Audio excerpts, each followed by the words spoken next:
નાયબ મુખ્યમંત્રી હર્ષ સંઘવીએ સુરતના પૂરગ્રસ્ત ભટાર વિસ્તારની મુલાકાત લીધી. આંબેડકરનગર અને આઝાદનગરમાં અસરગ્રસ્ત પરિવારો સાથે મુલાકાત કરી સહાયની ખાતરી આપી. નાયબ મુખ્યમંત્રીનું હર્ષ સંઘવીનું નિવેદન. પાણી ઘરમાં ઘૂસેલા પરિવારોને 6,800ની વૈકલ્પિક સહાય આપવાની કામગીરી શરૂ થઈ. શહેરમાં 250ની વધુ ટીમો સર્વે અને રાહત કામગીરીમાં જોડાઈ છે. ભટારના આઝાદનગરમાં 1,900ની વધુ પરિવારોનો સર્વે પૂર્ણ થયો.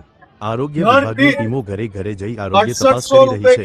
જે પરિવારો અગાઉ અન્ય સ્થળે રહેતા હતા તેમને 1,800 રૂપિયાની સહાય પણ આપવામાં આવશે. 41 લોકોના મોતના મામલે સરકાર દ્વારા સમીક્ષા બેઠક યોજાઈ રહી છે.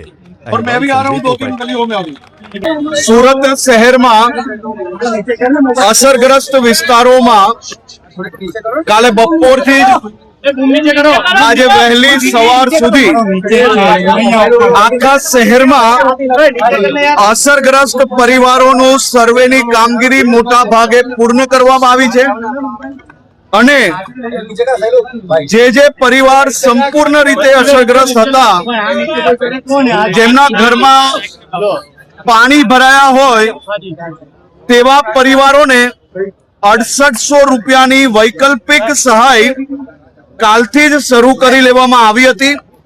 આજે તો સુરત શહેરમાં 250 થી વધારે ટીમો એ આ કામગીરી કરી રહી છે.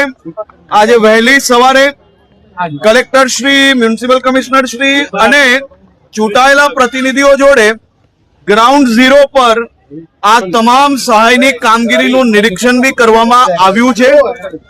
આજે મોડી રાત સુધી મોટા ભાગના વિસ્તારોમાં ને કાલે સાંજ સુધી સંપૂર્ણ સુરતમાં જે કોઈ ઘરોમાં પાણી આવ્યું હોય તે ઘરોમાં પરિવાર દીઠ 6800 રૂપિયા અને જે કાચા મકાનો હોય કે વસ્તી હોય અને જ્યાં પહેલા માલે પાણી ના પહોંચ્યું હોય પણ એ લોકો કામે ના જઈ શક્યા હોય એવા પરિવારને ઘર દીઠ 1800 રૂપિયા સહાય ચાલુ કરી લેવામાં આવી છે.